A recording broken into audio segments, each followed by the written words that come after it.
2020년 이 의미 깊은 이 새해를 앞두고 저는 하나님 앞에 무릎을 꿇었습니다. 하나님, 의미 있는 이 새해 우리 중정 공동체에 하나님께서 주실 말씀 주시옵소서. 그때에 하나님께서 저에게 주신 말씀이 이사야서 9장 7절의 말씀입니다. 우리 다 같이 한 번 더 읽어보겠습니다. 시작. 그 정사와 평강의 더함이 무궁하며 또 다윗의 왕자와 그의 나라에 군림하여 그 나라를 굳게 세우고 지금 이후로 영원히 정의와 공의로 그것을 보존하실 것이라. 만군의 여호와의 열심히 이를 이루시리라. 할렐루야. 제가 이 말씀을 읽는 중에 두 단어가 눈에 확 들어왔습니다. 그것은 열심이라는 단어와 이라는 단어였습니다.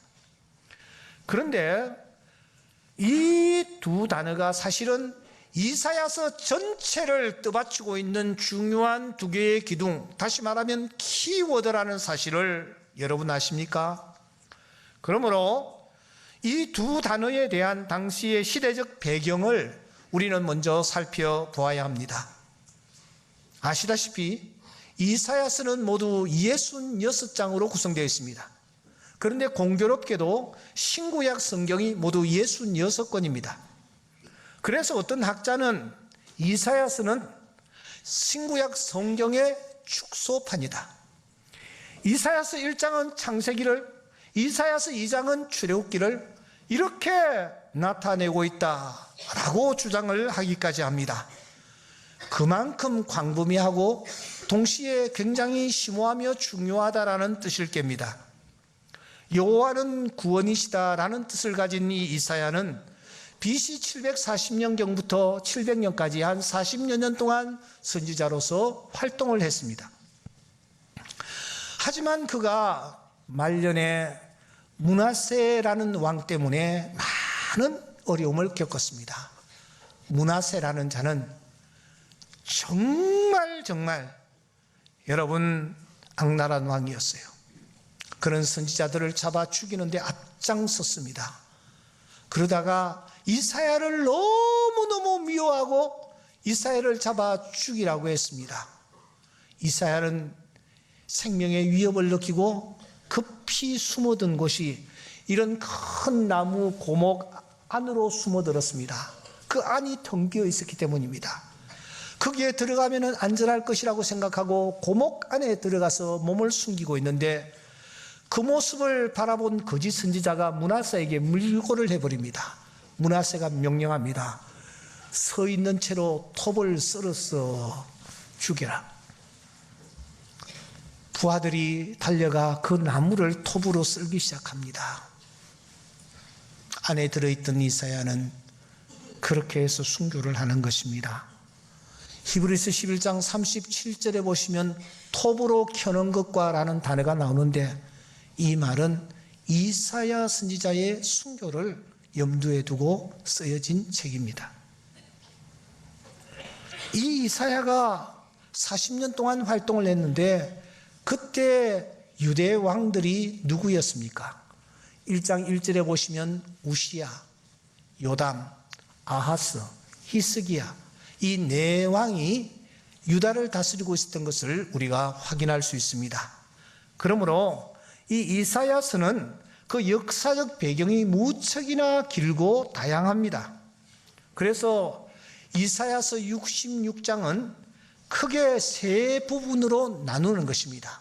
1장부터 39장, 40장부터 56장, 56장부터 66장 이렇게 세 부분으로 나눕니다. 그런데 나누어 놓고 보아도 1장부터 39장 너무너무 길고 방대한 것입니다. 그래서 다시 이 1장부터 39장을 다시 세분해 나갑니다. 1장부터 6장은 서론이다. 7장부터 12장은 우시야 왕 시대에 있었던 일이다 라고 세분을 해 나가는 것입니다. 오늘 우리가 편 이사야서 9장은 그러니까 우시야가 왕이었을 때 있었던 사건임을 우리는 확인할 수가 있습니다. 여러분, 아하스 왕이 유대의 왕일 때에 있었던 사건임을 우리가 알 수가 있습니다. 그러면은 이 아하스가 유대의 왕이었을 때에 그때에 도대체 어떤 일이 일어났습니까? 이스라엘의 남과 북이 나뉘어졌습니다. 우리나라처럼 원래는 한 나라였는데 나뉘어졌습니다. 북쪽은 이스라엘, 남쪽은 유다라고 불리어졌습니다. 그런데 바로 그때에 바로 이웃하여 있는 이 아람이라는 나라가 남쪽과 북쪽을 그렇게도 괴롭혔습니다. 여러분들이 잘 아시는 아람 나라의 군대 장관 나아만, 우리는 익히 기억하고 있습니다. 이 아람이라는 나라가 이스라엘을 쳐들어오기로 하고 유대를 쳐들어오기로 하고 이렇게 계속 괴롭히는 것입니다. 그때마다 유다와 이스라엘은 저 북쪽에서 발흥해 있는 아수르라는 제국의 도움을 청했습니다. 뿐만 아니라 아수르라는 대제국의 조공을 바치면서 속국처럼 그렇게 명맥을 유지해 나가기 시작했습니다. 그러던 어느 날, 다시 말하면 여기 등장하는 이 아하스가 왕이었을 때에 갑자기 북쪽의 이스라엘이 적대국으로 지내던 아람 나라와 동맹을 하고서는 형제국인 남쪽 유다를 향하여 전쟁을 걸어온 것입니다. 전혀 유대로서는 예기치 못했던 일이 지금 일어나 버린 것입니다. 어떻게 형제국인 이스라엘이 적국인 아람과 연합하여 유대를 공격하며 유대를 말살시키려고 할 수 있단 말입니까? 당황했던 이 아하스는 급히 저 북쪽에 위치한 아수르 제국의 도움을 청합니다. 그때의 상황을 성경은 이렇게 말하고 있습니다. 이사야서 7장 1절에 보면은 아하스 왕 때에 아람의 르신 왕과, 아람 나라죠, 이스라엘의 베가가 연합하여서 예루살렘을 쳤다. 그런데 능히 이기지 못하니라. 왜 이기지 못했는가? 이 아하스가 아수르 제국의 도움을 청했고 아수르 제국이 도와주었기 때문에 예루살렘이 함락되지 아니한 것입니다. 이러한 상황 속에서 이사야가 이 아하스를 향하여 메시지를 던집니다. 그것이 그 유명한 임마누엘 예언인 것입니다. 강한 나라를 의지하지 말라. 더 이상 보이는 사람을 의지하지 말라. 창과 방패를 의지하지 말라. 여호와 하나님을 의지해야 된다. 아하스의 이 정책을 이 이사야가 매우 통렬히 꾸짖으면서 하나님만 의지할 것을 이사야 선지자가 말하는 것입니다. 이것이 그 유명한 임마누엘 예언인 것입니다. 하나님을 의지하게 되면 하나님께서 회복의 은혜까지 맛보게 해주신다라는 것이 이사야서 9장 1절 말씀부터 5절까지의 핵심입니다. 그러면은 이 회복의 최정점, 클라이막스가 무엇인가? 그 클라이막스가 바로 6절인 것입니다. 여러분, 9장 6절 말씀을 잠시 한번 보시면은 이런 말씀이 있습니다.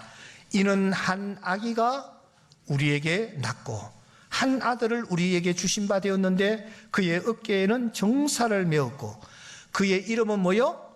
기묘자라, 모사라, 전능하신 하나님이라, 영존하시는 아버지라, 평강의 왕이라 할 것임이니라. 제가 그래서 지휘자 선생님에게 메시아의 곡 신 세 곡 중에서 12번째인가 곡이 한 아이가 우리에게 낳고 라는 거 아닙니까? 이거 이번 주일날 좀 할 수 없습니까? 했더니 목사님, 곡을 주려고 하면 2-3달 전에 줘야지 한 주 전에 그게 어떻게 가능합니까? 이러면서 저에게 핀잔을 주더라고요.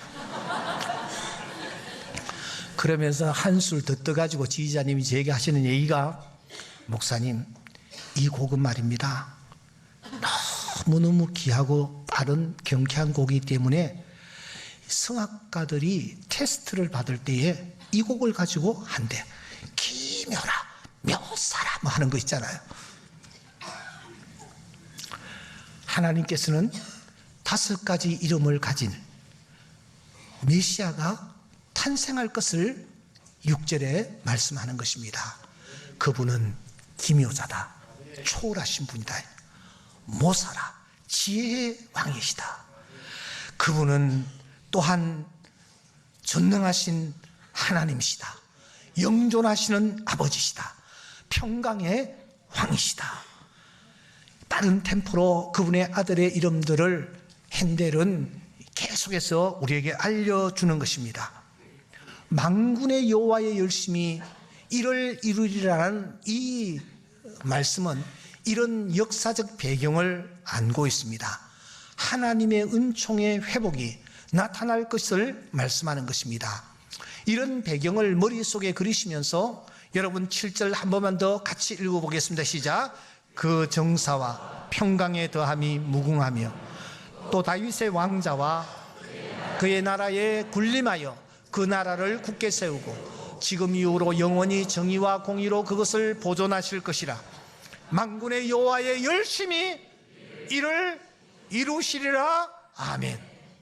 그래서 키워드는 열심이라는 단어와 이라는 단어입니다. 누구의 열심입니까? 누구의 열심입니까? 여호와의 열심. 사람의 열심이 아닙니다. 일찍 일어나고 늦게 누우며 수고의 떡을 먹는 사람의 열심이 결코 아닙니다. 여호와의 열심입니다. 그 여호와의 열심이 돼 만군의 여호와의 열심입니다. 만군이라는 말의 뜻이 도대체 무엇입니까? 하늘의 해와 달과 별과 홍수와 해일과 지진과 쓰나미와 여기에 폭풍과 여기에 하늘의 천군 천사와 여기에 세상에 존재하는 세상의 모든 군왕들을 오른손에 굳게 잡으시고 주관하시는 그분이 만군의 여호와이십니다. 그 하나님이 이 일을 이루실 것이라는 것입니다. 누가 그 열심을 감히 막을 수 있단 말입니까? 누가 그 열심을 감히 저지할 수 있단 말입니까?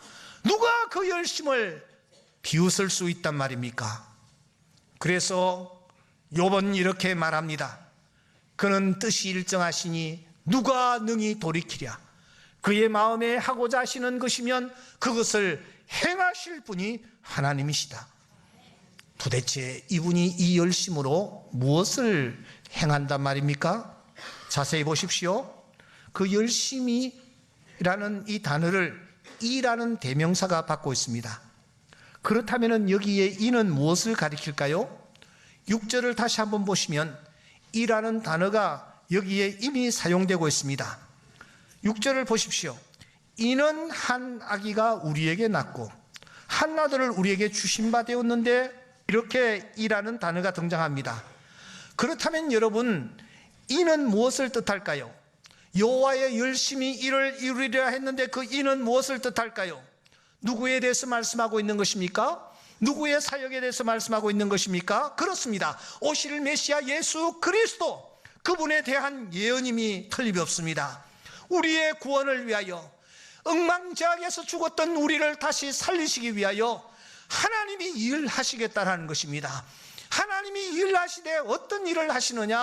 한 아이를 우리에게 보내주셔서 그 아이를 통하여 우리를 구원하시는 이 놀라운 일을 하나님께서 하시겠다라는 것입니다. 하지만 인간의 몸을 입고 탄생하는 구원자는 우리의 진정한 구원자가 될 수가 없습니다. 왜냐하면 아담의 죄로 말미암아 우리 모두는 원죄를 우리는 이어받고 있기 때문입니다. 그래서 하나님은 특별한 방법을 사용하시기로 결심하십니다. 그 특별한 방법이 무엇입니까? 이사야는 7장 14절에서 이렇게 말합니다. 그러므로 주께서 친히 징조를 너희에게 주실 것인데, 보라, 처녀가 잉태하여 아들을 낳을 것이요 그 이름을 임마누엘이라 하리라. 여호와의 열심은 처녀를 통하여 죄와 상관없는 아들을 이 땅에 보내시기로 작정하십니다. 하나님께서 작정하신 이 일이 2000년 전 저 베들레헴 말구유에서 우리 앞에 완벽하게 일어난 줄 믿습니다. 그렇다면은 이 여호와의 열심이라는 것은 자기의 독생자를 이 땅에 보내시는 이 일을 위하여 하나님은 분명한 의지와 뜻을 가지고 우리 가운데 역사하신 열심이라는 것을 우리는 정리할 수 있습니다. 그러면 사랑하는 여러분, 그 여호와의 열심이 독생자를 우리에게 보내셔서 우리를 당신의 자녀 삼으시는 이 일에만 국한이 되는 것일까요? 성령의 감동함을 받은 사도 바울, 그가 성령의 감동으로 성경을 기록합니다. 그는 로마서 8장 32절에서 이렇게 말씀합니다. 다 함께 읽겠습니다. 시작. 자기의 아들을 아끼지 아니하시고 우리 모든 사람을 위하여 내주신 이가 어찌 그 아들과 함께 모든 것을 우리에게 주시지 아니하겠느냐. 로마서 8장은 정말 중요한 장이므로 우리 교회에서 제자훈련을 받는 분들은 1절부터 39절까지 어렵지만 다 달달달달 외웁니다. 그래야 졸업을 할 수 있습니다. 오늘 이 예배에 참석한 사랑하는 성도 여러분, 1절부터 39절까지는 못 외운날지라도 이 32절만은 여러분들이 꼭 외우시기 바랍니다. 너무너무 중요한 말씀이기 때문입니다. 한 번 더 보여주십시오. 이 32절 한번 같이 외우시기 바랍니다. 시작. 자기의 아들을 아끼지 아니하시고 우리 모든 사람을 위하여 내어주신 이가 어찌 그 아들과 함께 모든 것을 주시지 아니하겠느냐. 할렐루야. 다음 주일날 설교 시간에 제가 이 8장 32절을 제가 여러분들에게 외워오셨는지를 물어보겠습니다. 경집사님에게 물어볼 가능성도 있어. 예. 진희 씨 외워와야 돼. 예. 누구에게? 저 2층에 계시는 분들 2층은 잘 안 보일 테니까 이렇게 하지 마세요. 김병호 집사 내가 물을 가능성이 있어. 그러니까 외워와야 돼. 이 말씀의 핵심은 이것입니다. 독생자를 우리에게 주시는 이 일을 위하여 열심을 내신 그분이 그 다음에 뭐요? 모든 것을 우리에게 주시지 않겠느냐. 이 말은 우리의 소원까지도 하나님이 들으시고 응답해 주신다는 말씀입니다. 이 여호와의 열심이 금년 한 해 우리 삶의 현장에 분명히 나타날 줄 믿습니다. 여호와의 열심입니다. 내 소원을 위한 열심입니다. 내가 간절히 열망하는 그 소원을 하나님의 열심이 분명히 이루어 주신다라는 것입니다. 하나님의 열심이므로 이루어질 줄 믿습니다. 그렇다면 우리는 이 여호와의 열심 앞에서 어떤 자세를 취해야 하겠습니까? 하박국은 이렇게 말합니다. 내가 내 파수하는 곳에 서며 성루에 서리라. 그가 내게 무엇이라 말씀하실는지 기다리고 바라보며 나의 질문에 대하여 어떻게 대답하실는지 보리라. 하박국은 자기의 소원이 이루어지지 않고 부당한 일이 눈앞에 펼쳐질 때마다 그는 성루에 올라가서 하나님 한번 말씀해 보십시오. 이 문제에 대하여 하나님의 답을 좀 듣고 싶습니다. 하나님이여 이 문제 어떻게 해결하시렵니까? 이렇게 하나님을 향하여 하소연을 하고 부르짖었을 때에 하나님께서 무엇이라고 답합니까? 우리 다 같이 한번 읽겠습니다. 시작. 비록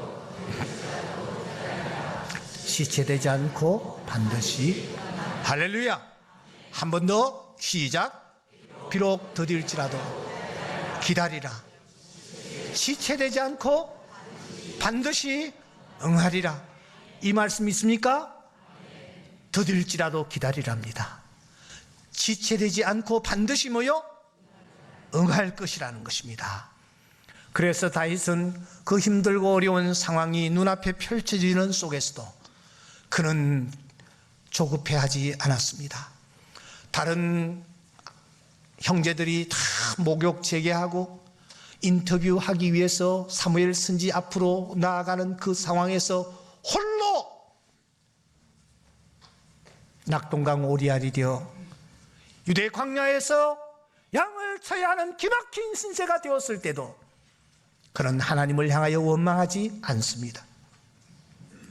아무 잘못도 없는데 권력자에게 미움을 받아 쫓겨서 캄캄한 굴 속에 쭈그리고 앉아 있는 기막힌 신세가 되었을 때에도 그는 하나님을 원망하지 아니하고 오히려 이렇게 고백하는 것입니다. 나의 영혼이 잠잠히 하나님만 바라며 나의 구원이 그에게서 나오는도다. 그는 자기의 가슴을 두드리면서 이렇게 고백합니다. 나의 영혼아, 잠잠히 하나님만 바라라.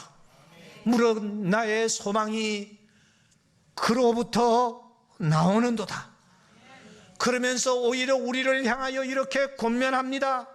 너희는 가만히 있어 내가 하나님 됨을 알지어다. 여러분, 어떻게 하는 것이 가만히 있는 것일까요? 어떻게 하는 것이 여호와의 열심을 믿고 나아가는 자의 모습일까요? 여러분, 혹시 감이 잡힙니까? 하나님만 바라는 것이 어떤 자의 자세인지 감이 잡히느냐 이 말이에요. 하나님이 어떤 분이신데 그 하나님을 신뢰하는 자의 모습이 어떠해야 되는가 감이 잡히느냐 이것입니다.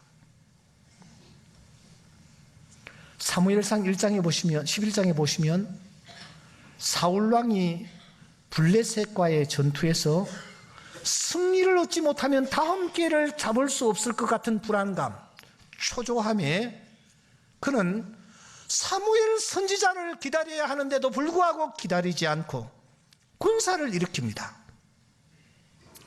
그런데 이 사무엘의 선택은 적중했습니다. 왜냐하면 이스라엘이 승리했기 때문입니다. 하지만 하나님은 그를 버리셨습니다. 이 슬픈 그림을 보면서 어떤 이는 이렇게 기도합니다.